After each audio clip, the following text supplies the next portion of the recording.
Car में नजर आ रहा था, जिससे यह साबित हो गया कि वह वू हुक के साथ नहीं था। जब वह जाने लगा तो ली ने उसे पकड़ लिया और पूछा कि उसने झूठ क्यों बोला। किम ने कहा कि वे कभी सच्चे दोस्त नहीं थे। ली हमेशा उसे नजरअंदाज करता था। ली ने उस पर जलनखोर होने का इल्जाम लगाया, उसकी बेइज्जती की ओर जाने लगा, लेकिन किम ने उसे मुक्का जड़ दिया। दोनों में हाथापाई हो गई। इस मारपीट में ली ने किम को धक्का दिया और वह सीढ़ियों से नीचे गिर गया। ली ने उसे बचाने की कोशिश की, लेकिन बचा नहीं पाया। मास्टर लोग आ गए। किम बहुत बुरी तरह घायल हो गया था। ली घबरा गया और वहां से भाग निकला। बाद में बच्चे वाले वकील योन की टीम इकट्ठा हुए। योन को डर था कि यह हादसा उनकी अदालत को ही बंद करवा देगा। वह एक पीड़ित सू के लिए इंसाफ चाहती थी, लेकिन अब एक और नया शिकार बन गया है। जी हुन ने यह सारा इल्जाम अपने सिर ले लिया। उसे पता था कि वह चिट्ठी झूठी थी, लेकिन फिर भी उसने उसे छपवाया, यह सोचकर कि दबाव में आकर वो हुक सच उगल देगा। योन भड़क गई, कहा कि अब वह इसे एक असली अदालत की तरह ही मानेगी और वहां से चली गई। उसने अपने दोस्तों से कहा कि पहले वह जूरी पर यकीन नहीं करती थी,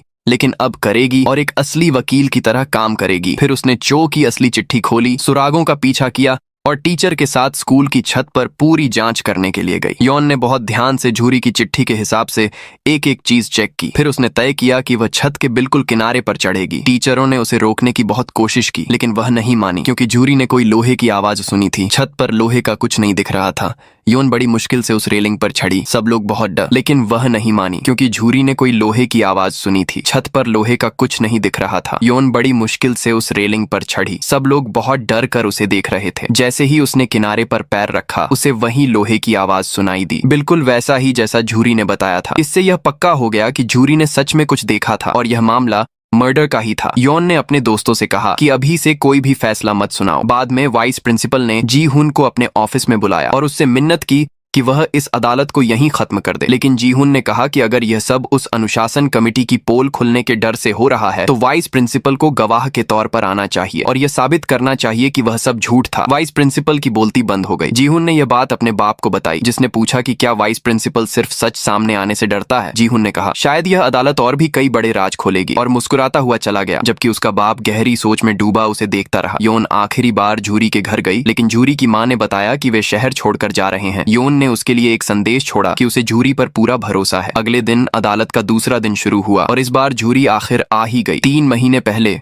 जब जी हुन और सू साथ रहते थे, सू गलती से मिस्टर हान की लाइब्रेरी किताबों वाले कमरे में घुस गया और उसे मिस्टर हान के ऑफिस में एक फाइल मिली जिस पर लिखा था खास ध्यान रखने वाले बच्चे। वह हैरान रह गया, लेकिन इससे पहले कि कोई टीचर आता, उसने अपने फोन से सारे पन्नों की फोटो खींच ली। अदालत के दूसरे दिन योन ने जूरी को देखा और उसके पीछे भागी। जूरी ने कहा कि वह शहर छोड़ने से पहले स्कूल को आखिरी बार देखने आई थी और गवाही देने के लिए भी। शर्तों के हिसाब से मुजरिम वो हुक को थोड़ी देर के लिए बाहर ले जाया गया और जूरी ने अपनी बात कहनी शुरू की। उस रात जब बहुत भारी बर्फ गिर रही थी, वह ताजी हवा खाने के लिए बाहर निकली और स्कूल के पास वाले कैफे कॉफी शॉप की तरफ गई। वहां से उसने किसी को छत पर देखा, लेकिन बर्फ गिरने की वजह से वह पक्का नहीं कह सकती थी। जब वह ऊपर गई तो उसने वो हुक और ली को देखा। उसने साफ साफ सुना कि वो हुक कह रहा था कि वह सू को जिंदा नहीं छोड़ेगा। वहां कोई और भी था। आवाज सुनकर उसे लगा कि वह ली थी। उसने वो हुक को सू को छत से धक्का देते हुए देखा और वह डर के मारे वहां से भाग गई। उसे डर था कि वे उसे भी नहीं छोड़ेंगे। योन ने फिर लोहे की रेलिंग वाला वीडियो चलाकर दिखाया, जो बिल्कुल जूरी की बात से मेल खाता था। इससे यह साबित हो गया कि जूरी ने सच में कुछ देखा था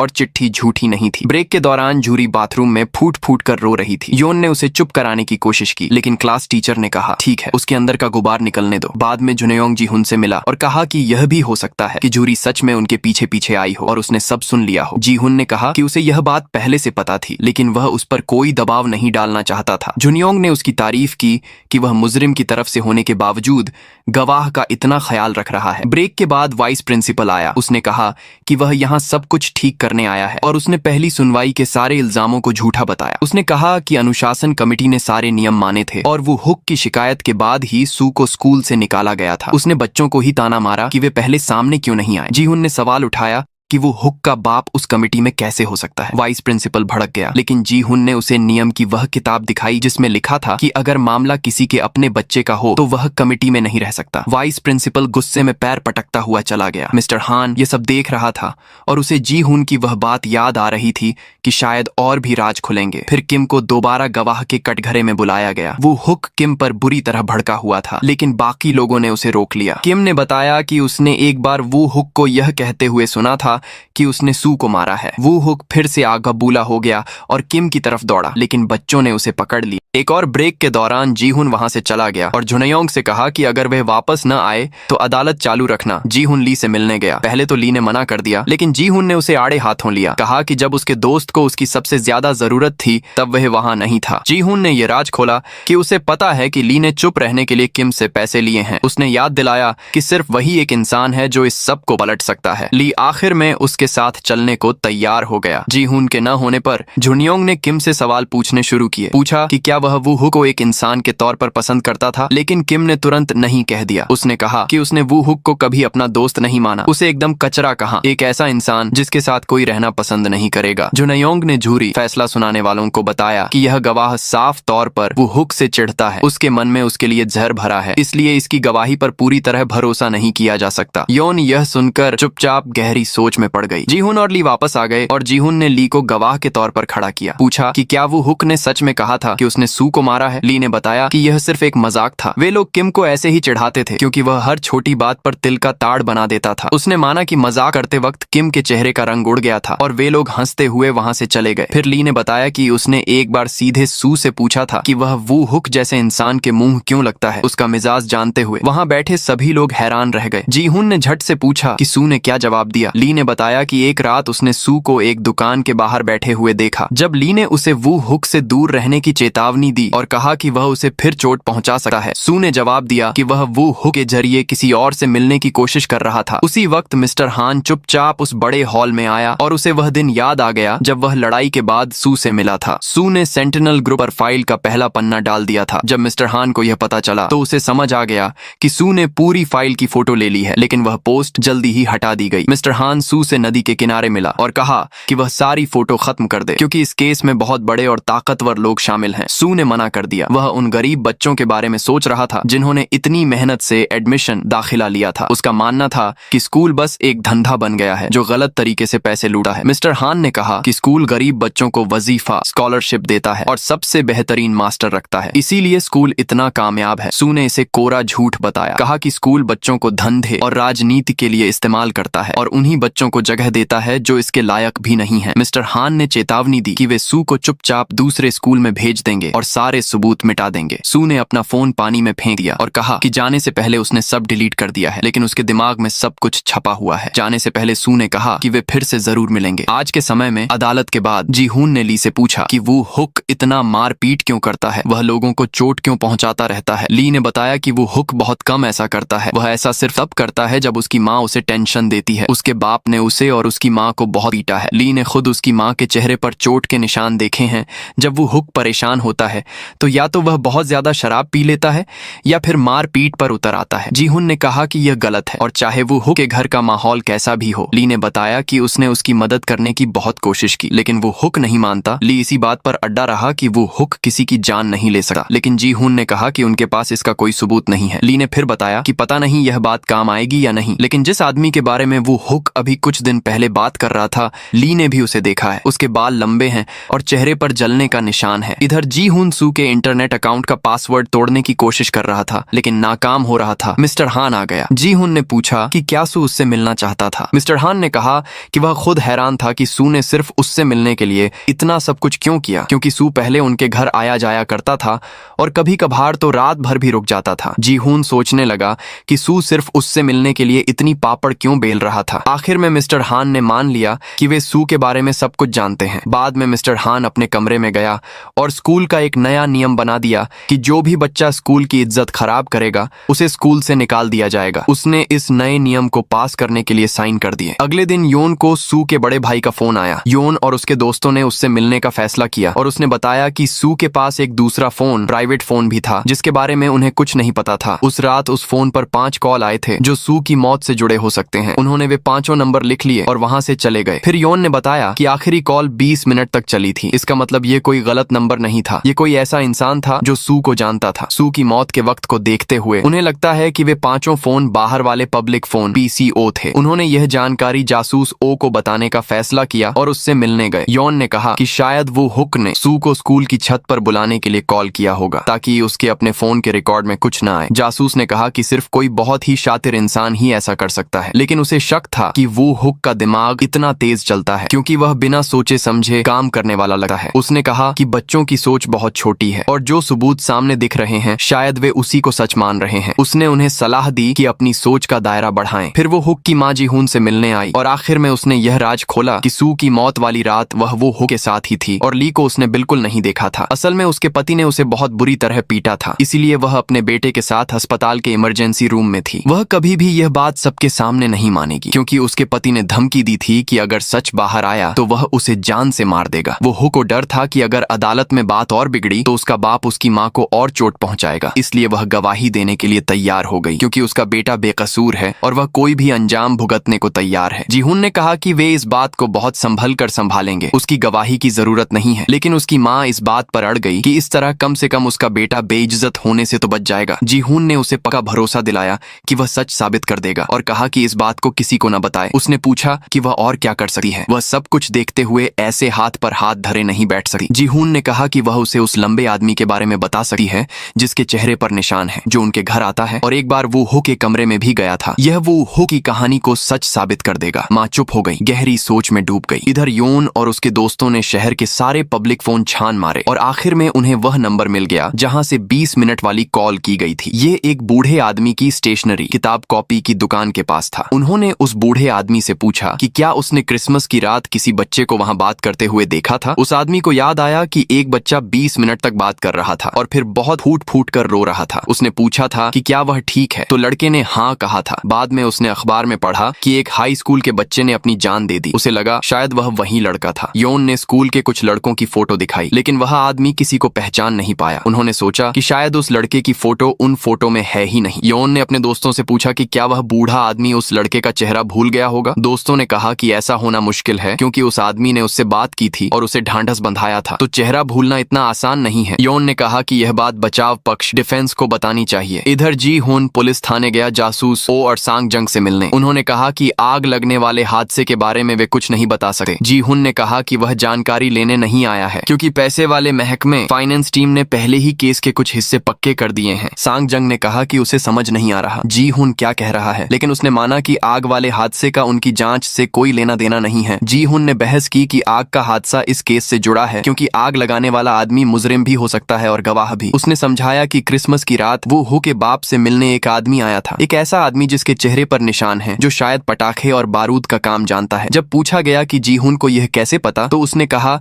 कि वह नाम नहीं बता सका। सांग जंग ने फिर से पूछा। जी-हून ने बताया कि बारूद वाले उस आदमी ने उस रात वो हुक के कमरे में जाकर उससे मुलाकात की थी और वह एक गवाह है। सांग जंग को डर था कि वह बारूद वाला वो हुक को तो बचा लेगा, लेकिन फिर घर में आग लगाने के प्लान के लिए उसके बाप पर इल्जाम लगा देगा क्योंकि आग उसी रात नहीं लगी थी। जी-हून ने कहा कि जांच शुरू होनी चाहिए क्योंकि यह आदमी साबित कर सकता है कि वो हुक उस रात घर पर ही था। अगले दिन पुलिस ने वो हुक के बाप को गिरफ्तार कर लिया। उसने मान लिया कि उसने जानबूझकर घर में आग लगाई थी। दूसरी तरफ योन ने जी-हून और बाकी लोगों को उन 5 फोन नंबरों के बारे में बताया। नंबर देकर जी-हून अंदर से उदास हो गया। योन ने कहा कि शायद कोई अनजान इंसान सू के केस में शामिल हो सकता है। तभी जी-हून को वो हुक का फोन आया। वह कह रहा था कि वह यह अदालत छोड़ रहा है। जी-हून भागकर उससे मिलने गया। झुनयोंग भी उसके पीछे पीछे आ गया। जी-हून ने कहा कि अब अदालत में सब कुछ सही चल रहा है, लेकिन वो हुक ने कहा कि उसकी जिंदगी खत्म हो गई है। जी-हून ने पूछा कि क्या उसके बाप के पकड़े जाने की वजह से वह ऐसा कह रहा है। जी-हून ने बताया कि वह वो हुक की माँ से मिला था और उसने सब कुछ बता दिया है। वो हुक भड़क गया, पूछा कि उसकी माँ को इस सब में क्यों घसीटा, लेकिन जी-हून ने कहा कि उसकी माँ गवाह बनना चाहती थी, लेकिन उसने मना कर दिया और पुलिस को खबर कर दी। वो हुक गुस्से में जी-हून पर हमला करने लगा। जी-हून ने कहा कि बाप के बिना जिंदगी ज्यादा अच्छी होगी, उसे एक कमीना इंसान कहा। वो हुक ने कहा कि ऐसे मत बोलो। जी-हून ने अपने कपड़े उतारने शुरू किए और अपने बाप की मार के निशान दिखाए। कहा कि उसके बाप ने उसे बेल्ट से मारा था और उसकी माँ को उसके सामने ही मार डाला था ताकि वह उसका दर्द महसूस कर सके और यही इस सब से बचने का एक रास्ता था। जी-हून ने बताया कि उसके बचपन में उस खौफनाक हादसे के बाद पुलिस ने उसे अपने साथ ले लिया था क्योंकि उस जगह पर सिर्फ वही एक अकेला गवाह था, मिस्टर हान, जो एक सरकारी वकील था। पहली बार जी-हून से वही मिला था। फिर उसने जी-हून के शरीर पर वे सारे घाव देखे। आखिर में जी-हून ने मिस्टर हान को बताया कि उसके बाप ने उसकी माँ को मारा था क्योंकि जी-हून के बाप ने जेल में ही अपनी जान ले ली थी। मिस्टर हान ने जी-हून को गोद लेने का फैसला किया। उसके बाद मिस्टर हान ने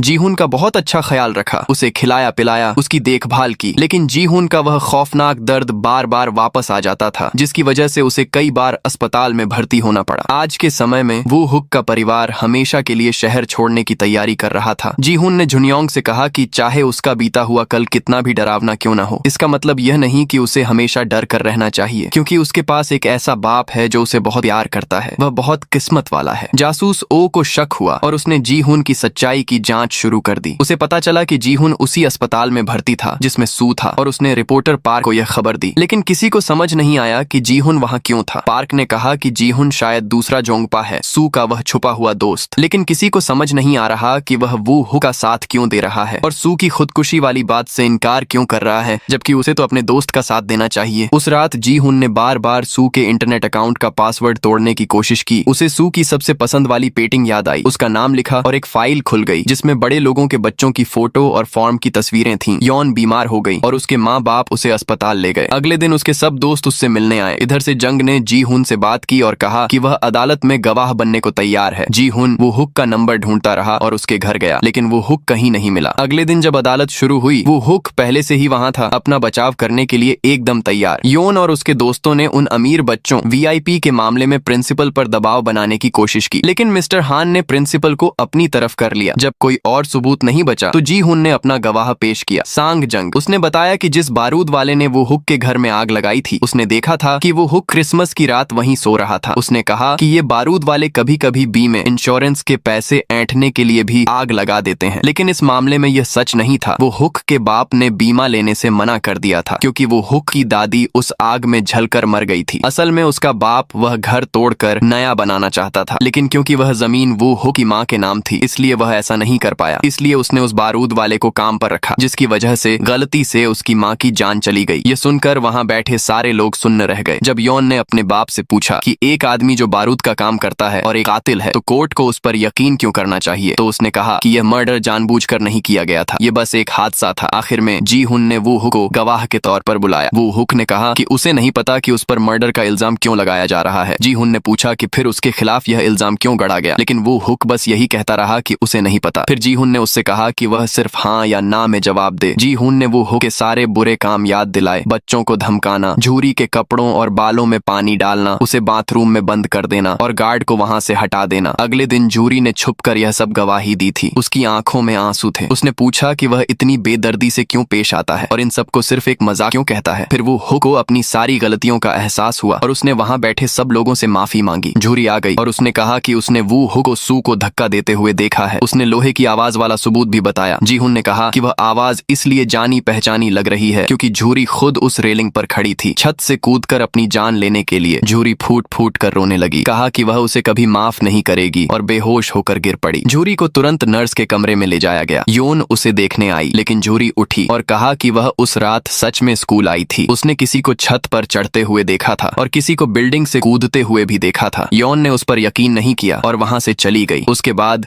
जीहुन ने चुपके से योन को मैसेज किया कि अदालत का काम अभी खत्म नहीं हुआ है क्योंकि सू की मौत की असली वजह अभी भी किसी को नहीं पता है। फिर उसने जूरी के फोन की एक फोटो भेजी जिसमें एक मैसेज था। जूरी ने कहा था कि उसने रात के करीब 12:30 बजे एक आदमी को स्कूल से निकलते हुए देखा था। योन ने कहा कि जूरी ने यह बात पहले भी बताई थी, लेकिन उसे पता नहीं था कि यह सच है या नहीं, इसीलिए वह चली गई थी। योन ने कहा कि वह अदालत खत्म होने से पहले उस आदमी को ढूंढना चाहती है, इसलिए वे पूरा स्कूल छानने निकल पड़े। उन्हें स्कूल की कैंटीन के पास एक कैमरा मिला। उन्होंने सोचा कि शायद उस कैमरे में वह आदमी रिकॉर्ड हो गया हो। फिर जासूस ओजी हुन से मिली, पूछा कि वह जो कि सू का दोस्त है उसके ही खिलाफ क्यों लड़ रहा है। उसने कहा कि इस अदालत का हिस्सा बनने का बस यही एक रास्ता था और वो हुक को इस इल्जाम से बचाने के लिए, क्योंकि वह असली कातिल नहीं है। जासूस ने पूछा कि क्या इसका मतलब कोई और कातिल है। जी हुन ने कोई जवाब नहीं दिया और जासूस ने उस पर इल्जाम लगाया कि वह अपने ही दोस्तों को धोखा दे रहा है। जी हुन ने कहा कि उसे यह बात पता है, लेकिन उसने थोड़ा और समय मांगा। उसने कहा कि वह सब कुछ सच सच बता देगा, चाहे फिर सारे बच्चे उससे नफरत ही क्यों न करने लगे। इधर योन को एक पेन ड्राइव मिली और उसने उस रात की रिकॉर्डिंग देखनी शुरू की। उन्होंने एक बच्चे को भागते हुए देखा, लेकिन सिर्फ उसकी पीठ ही दिखाई दी। योन और उसके दोस्त जूरी के कमरे में गए। उन्होंने कहा कि फैसला सुनाने में अभी देरी करनी चाहिए क्योंकि वे सू की मौत के बारे में एक और सुनवाई करना चाहते हैं, नए सबूतों के साथ। उसने फोन के रिकॉर्ड दिखाए जिससे साबित होता था कि उस रात 5 कॉल किए गए थे। जीहुन को इस बात की फिक्र हुई कि बिना मुजरिम के वे केस कैसे लड़ेंगे। योन ने कहा कि वे उनकी सोच थ्योरीज के खिलाफ लड़ेंगे। योन का मानना था कि सू का खून मर्डर हुआ है, जबकि जीहुन की सोच ये है कि सू ने जीहुन की असली पहचान सबके सामने आती जाती है। योन ने कहा कि वह उनकी सोच के खिलाफ लड़ेगी। उसका मानना है कि सू का खून मर्डर हुआ है। जीहुन का मानना है कि सू ने खुदकुशी की है। सब इस बात पर राजी हो गए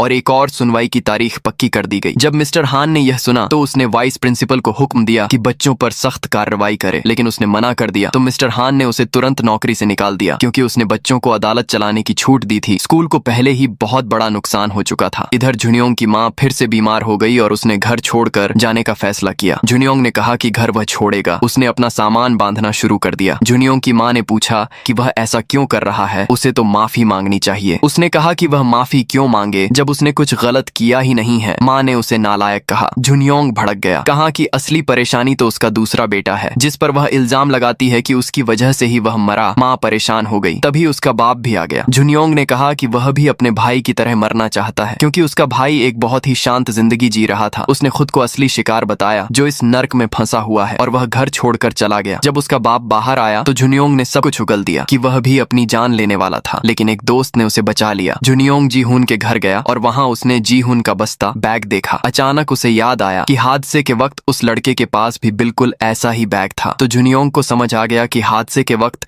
जीहुन भी वहीं मौजूद था, लेकिन अभी के लिए उसने जीहुन को कुछ नहीं बताया। दूसरी तरफ योन को शक हुआ और रिपोर्टर पार्क के कहने पर वह जासूस ओ से मिली कि वह सेंटिनल वाले मामले की जांच करे। पार्क ने बताया कि उन्होंने जांच की थी, लेकिन इसके पीछे कौन है यह वे नहीं बता सकते। योन को यकीन हो गया कि जोंगपा पहले तो उसका साथ देता था, लेकिन अब वह किसी के इशारों पर नाच रहा है। उसने योन को चेतावनी दी कि सेंटिनल पर ज्यादा भरोसा न करे। योन ये सुनकर वहां से चली गई। स्कूल में योन के सभी दोस्तों को कुछ दिन के लिए स्कूल से निकाल दिया गया, सस्पेंड कर दिया गया। अगर उन्होंने एक हफ्ता भी क्लास छोड़ी तो उन्हें हमेशा के लिए निकाल दिया जाएगा। टीचर ने दिखाया कि यह नियम अब स्कूल की डायरी में भी छप गया है। सब डरे हुए थे, क्योंकि इससे उनके कॉलेज में दाखिले पर असर पड़ सकता था। योन ने अपने घर वालों को इस सस्पेंशन के बारे में बताया। उन्होंने योन का साथ दिया। कहा कि यह अदालत अब तक बंद नहीं होगी जब तक सू की मौत का पूरा सच बाहर नहीं आ जाता। माता पिता ने योन के इस फैसले में उसके साथ खड़े रहने की हामी भर दी। योन ने जीहुन से स्कूल के इस रवैये के बारे में पूछा कि जीहुन के स्कूल में, जो कि उसी संस्था फाउंडेशन का हिस्सा है, बच्चों को ऐसे सस्पेंड क्यों नहीं किया जा रहा। मिस्टर हान चुप रहा। गुस्से में योन ने कहा कि अगर उसे सच में कुछ नहीं पता तो उससे बात करने का कोई फायदा नहीं, और वह वहां से चली गई। जीहुन उसके पीछे पीछे आया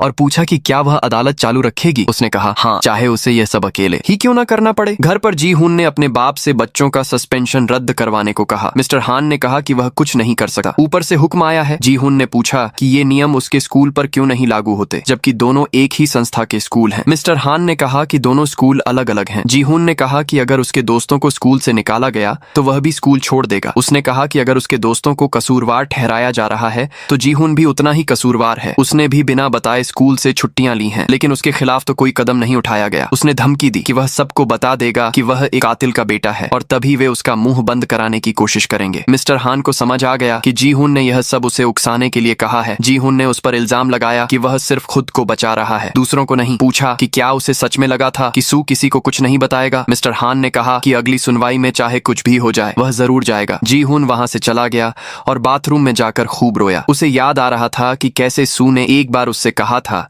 कि वह अपने बाप के बारे में सारा सच दुनिया को बता दे। योन और उसके दोस्त अदालत चालू रखने के लिए तैयार थे। इधर मिस्टर हान ने योन को अपने ऑफिस में बुलाया। एपिसोड एक पुरानी याद के साथ शुरू हुआ। मिस्टर हान जीहुन के साथ एक होटल में खाना खा रहा था। जीहुन ने बताया कि सू बहुत अजीब बर्ताव कर रहा है, बहुत टेंशन में है, कटा कटा सा रहता है और हमेशा परेशान दिखता है। मिस्टर हान सू से मिला और सू ने बताया कि जीहुन को सब कुछ पता चल गया है, कैसे मिस्टर हान ने उसे पाला और उसका ख्याल रखा, लेकिन अब वह उसे सारा सच बताना चाहता है। मिस्टर हान घबरा गया और सू के आगे हाथ जोड़े कि वह ऐसा न करे। उसने चेतावनी दी कि जीहुन इस सदमे से कभी उबर नहीं पाएगा, लेकिन सू ने कहा कि वह अब और चुप नहीं रह सकता। उसे जीहुन के लिए बुरा लग रहा था, जो यह मानता है कि उसका बाप एक वकील है, जबकि असलियत में वह किसी धंधेबाज की तरह लोगों की जिंदगी से खेलता है। मिस्टर हान अपना आपा खो बैठा, गाड़ी से बाहर निकला और सू को जोरदार थप्पड़ जड़ दिया। वह चिल्लाया कि सू सिर्फ एक पागल बच्चा है जो अपनी इंटरनेट की दुनिया में ही खोया रहता है, वह जीहुन जैसा बिल्कुल नहीं है। उसने चेतावनी दी कि सू जीहुन से दूर रहे और वहां से चला गया। आज के समय में जीहुन टीचर से मिला और कहा कि वह गवाह बनना चाहता है और सब कुछ दुनिया के सामने लाना चाहता है, अपने बारे में भी। उसने ऐलान कर दिया कि अब वह एक वकील के तौर पर इस अदालत में नहीं आएगा। अगले दिन सुनवाई की तैयारी शुरू हुई। योन ने अपने गवाहों की लिस्ट दे दी, लेकिन बहुत से बच्चे नहीं आए, क्योंकि स्कूल ने जानबूझकर उसी समय एक्स्ट्रा क्लास लगा दी थी। फिर भी जज ने काम आगे बढ़ाया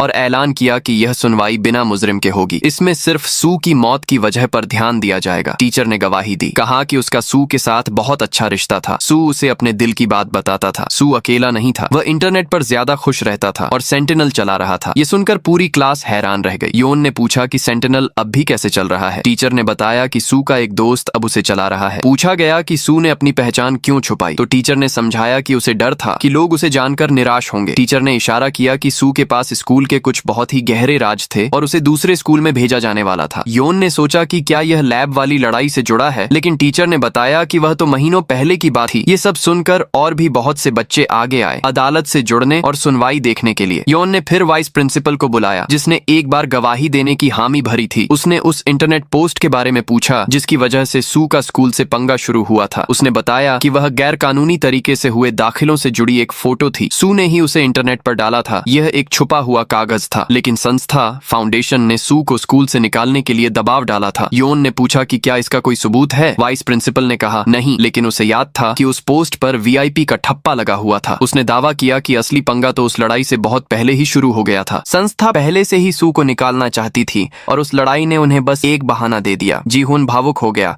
और उसने पूछा कि यह हुक्म किसने दिया था। पता चला कि कानूनी महकमे के हेड हान ने दिया था। जीहुन ने उस पर इल्जाम लगाया कि उसने पहली सुनवाई में सफेद झूठ बोला था। वाइस प्रिंसिपल ने माना कि उसने पहले सच नहीं बोला था। जीहुन ने उस पर रत्ती भर भी भरोसा नहीं किया और गुस्से में वहां से चला गया। उसे सू के साथ बिताए पल याद आने लगे और उसे समझ आ गया कि सू उसे कुछ बहुत जरूरी बात बताना चाहता था। फिर जीहुन ने उस फोन वाले बूथ पीसीओ से उस बूढ़े आदमी को देखा। असल में वह खुद ही था जिसने उस दिन सू से बात की थी। मिस्टर हान आखिर में योन के कहने पर गवाही देने आ गया। जीहुन ने कहा कि वह खुद अपने बाप से सवाल पूछना चाहता है, लेकिन योन ने मना कर दिया। मिस्टर हान ने कसम खाई और उससे पूछा गया कि क्या वह सू को जानता था। उसने हाँ कहा और इस बात से साफ मुकर गया कि उसने कभी उसे स्कूल से निकालने की कोशिश की थी। उसने झूठ बोलने के लिए उस निकाले गए वाइस प्रिंसिपल पर ही सारा ठीकरा फोड़ दिया। जब उससे पूछा गया कि क्या उसे पता था कि सेंटिनल के पीछे सू ही है, मिस्टर हान ने हाँ कहा और मान लिया कि उसने कानूनी पचड़ों के डर से चुपके से उस अकाउंट की जांच करवाई थी। जब उन अमीर बच्चों वीआईपी की लिस्ट के बारे में पूछा गया तो मिस्टर हान ने कहा कि उसे इस बारे में कुछ नहीं पता और उसने सबूत मांगा। जीहुन ने सेंटिनल खोला और वो सारी पोस्ट दिखा दी। जीहुन ने पक्का किया कि यही वह असली लिस्ट है। मिस्टर हान ने इसे यह कहकर टाल दिया कि यह तो एक मामूली सा कागज है जिसे कोई भी बना सकता है और इसी बात पर अड़ा रहा कि उसने सू को निकालने का कोई हुक्म नहीं दिया था। जीहुन ने उसे याद दिलाया कि वह कसम खाकर कटघरे में खड़ा है। मिस्टर हान ने कहा कि वह 100% सच बोल रहा है। जीहुन ये सुनकर अंदर से टूट गया और वहां से चला गया। बाहर योन ने फिर से उसी बूढ़े आदमी को देखा जिसने पक्का किया कि जीहुन ही वह लड़का था जो उस दिन फोन पर रोते हुए बात कर रहा था। योन को समझ आ गया कि जीहुन ही वह इंसान है जो कुछ बहुत बड़ा राज छुपा रहा है। बाद में टीम की मीटिंग में योन ने कहा कि उन्हें कल ही यह केस खत्म करना होगा और उसने बताया कि अब उसे पता चल गया है कि फोन करने वाला कौन था। वह उसे आखिरी गवाह के तौर पर अदालत में लाना चाहती है। जीहुन ने तैयारी करने के लिए एक दिन का और वक्त मांगा। इधर झुनियोंग के बाप ने उसे बाहर ले जाकर इस बात का पछतावा किया कि उन्हें पता ही नहीं चला कि उनका बेटा किस दर्द से गुजर रहा है। उन दोनों का पैचअप सुलह हो गया। आखिरी सुनवाई शुरू हुई। योन ने यह ऐलान करके सबको सन्न कर दिया कि वह जीहुन को गवाह के तौर पर नहीं बल्कि मुजरिम के तौर पर बुला रही है। उसने कहा कि जीहुन शुरू से ही इस सब में शामिल था और अब उसे सारा सच उगलना ही होगा। जीहुन चुपचाप कटघरे में आया और मान लिया कि वह सू के साथ छत पर ही था। जब उसकी जान गई सब हके बक्के रह गए। योन ने पूछा कि उस पर क्या इल्जाम है। जीहुन ने जवाब दिया सू के मर्डर का। योन ने बड़े आराम से पूछा कि क्या उसने उस रात स्टेशनरी की दुकान के पास वाला पब्लिक फोन इस्तेमाल किया था। जीहुन ने सिर हिलाया और मान लिया कि हाँ उसने ही वह फोन इस्तेमाल किया था और उसने ही सू को वे 5 कॉल किए थे। उसने समझाया कि उसने सू से वादा किया था कि वह कुछ खास जगहों पर जाएगा और वहीं से कॉल करेगा। ये जगहें ऐसे ही नहीं चुनी गई थीं। इनका बहुत गहरा मतलब था। जीहुन ने यह राज खोला कि 11 साल पहले उसका बाप एक मर्डर केस में फंसा था जहां उसने उसकी मां को मार डाला था। ये सारी जगहें उसी खौफनाक हादसे से जुड़ी हुई थीं, इसलिए ये उसके लिए बहुत मायने रखती थीं। और ज्यादा अंदर तक जाने से पहले जीहुन ने अपने दर्द से भरे अतीत के पन्ने खोले। उसने बताया कि बाद में एक सरकारी वकील हान ने उसे गोद ले लिया था। उसने उसे वह सारा प्यार, दुलार और हर वो चीज दी जिसकी उसने कभी उम्मीद की थी। लेकिन इतना सब होने के बावजूद वह कभी अपने बचपन के उस काले सच को भुला नहीं पाया। वो डरावनी यादें हमेशा उसे सताती रहती थीं और उसे एक आम जिंदगी जीने से रोकती थीं। उसे नींद न आने की बीमारी हो गई और मिडिल स्कूल में तो उसे खुदकुशी करने के ख्याल भी आने लगे। आखिर में उसे पागलों के अस्पताल में भर्ती होना पड़ा। वहीं पर वह पहली बार सू से मिला था और उनका रिश्ता जुड़ गया था। योन ने उसे वापस उसी मुद्दे पर लाते हुए पूछा कि वह किन किन जगहों पर गया था। जीहुन ने फिर से समझाया कि हर एक जगह उसके अतीत के उन दर्द भरे पन्नों से जुड़ी थी। फिर उसने बताया कि सू ने उसे सेंटिनल अकाउंट से मैसेज किया था। उस मैसेज में सू ने जीहुन को एक खास पब्लिक फोन से कॉल करने को कहा था। जीहुन ने बिल्कुल वैसा ही किया। बात करते वक्त सू ने कहा कि उसे एक वजह चाहिए, कुछ ऐसा जो उसे जिंदा रहने के लिए मना सके। जीहुन ने जवाब दिया कि वह पक्का उसे कोई न कोई वजह जरूर देगा, बस उसे थोड़ा और वक्त चाहिए। जीहुन ने कहा कि वह सू को एक उम्मीद देना चाहता था। वह दिखाना चाहता था कि दर्द, डर और अकेलेपन से भरी जिंदगी जीने के बाद भी जीहुन आज भी अपने पैरों पर खड़ा है, आज भी जिंदा है। उसे यकीन था कि सू भी इतने दुख सहने के बाद भी जीने का कोई न कोई रास्ता निकाल ही लेगा। जीहुन बस यही चाहता था कि सू अपना मन बदल ले और उसे जीने की हिम्मत मिले। जीहुन फिर उन दर्दनाक जगहों पर गया। हर जगह पर जाकर उसने सू को फोन करके बताया कि वह बिल्कुल ठीक है, लेकिन अंदर ही अंदर वह और भी टूटता जा रहा था। लेकिन जब वह अपनी आखिरी मंजिल पर पहुंचा, जहां उसकी माँ की फोटो लगी थी, तो वह पूरी तरह से बिखर गया। उसकी आवाज कांप रही थी। वह कह तो रहा था कि वह ठीक है, लेकिन फिर उसने मान लिया कि वह बिल्कुल भी ठीक नहीं है। सू ने फिर जीहुन को छत पर आने के लिए कहा। झूरी ने भी बताया था कि उसने उस रात किसी को मेन बिल्डिंग की तरफ भागते हुए देखा था, जो शायद छत की तरफ जा रहा था, और वह जीहुन ही था। जीहुन ने बताया कि जब वह वहां पहुंचा तो सू पहले से ही किनारे पर बैठा हुआ था। जीहुन ने उसके आगे हाथ जोड़े कि वह नीचे आ जाए, लेकिन सू ने मना कर दिया। सू ने कहा कि उसे अपने आसपास की हर चीज से नफरत होने लगी है, और अगर अब कोई उसे कुछ बताएगा तो वह बिना कोई सवाल किए उस पर यकीन कर लेगा। सू ने कहा कि जो कुछ भी उसके बाप के अतीत से जुड़ा है वह भी बहुत मायने रखता है। उसे नहीं पता कि उसका बाप कौन से काले राज छुपा रहा है। जीहुन ने पूछा कि इसका उससे या उसके बाप से क्या लेना देना है। उसने सू को बेइज्जत किया, उसे किसी काम का नहीं बताया। वह फट पड़ा, कहा कि उसे अपने बाप से नफरत है और खुद से भी नफरत है। जीहुन, जो अंदर से पूरी तरह खाली और टूट चुका था, ने कहा कि अब वह सू को नहीं रोकेगा। अगर वह सच में मरना चाहता है तो मर जाए। लेकिन फिर सू थोड़ा पीछे हटा और चिल्लाया कि अगर वह गया तो वह नीचे कूद जाएगा, पहले से ही पूरी तरह बर्बाद हो चुका। जीहुन थोड़ा हिचकिचाया और कहा कि अगर सू को सच में मरने का इतना ही शौक है तो ठीक है, मर जा। और इतना कहकर वह वहां से भाग गया। वह सीढ़ियों से दौड़ता हुआ नीचे चला गया। उसे नहीं पता था कि सू असल में क्या करेगा। अगले दिन इस उलझन में न रह पाने के कारण जीहुन वापस यह देखने आया कि क्या हुआ। दूर से उसने सू को फूलों की क्यारी में पड़ा हुआ देखा। जब योन ने पूछा कि वह पास जाकर पक्का करने क्यों नहीं गया, तो जीहुन ने कहा कि वह बहुत डरा हुआ था। उसे डर था कि कहीं सच में वह सू ही न हो। जब पूछा गया कि क्या सू ने खुद छलांग लगाई थी, तो जीहुन ने हाँ कहा। वह उसे रोक नहीं पाया और न ही उसे गिरते हुए देख पाया। योन सुन्न रह गई। उसने पूछा कि वह अब यह सब क्यों बता रहा है। जीहुन ने आखिर में बताया कि उसने यह अदालत क्यों शुरू की। पहली वजह तो यह थी कि वह वू हो को इस इल्जाम से बचाना चाहता था जिसे बेवजह फंसाया जा रहा था। लेकिन दूसरी ओर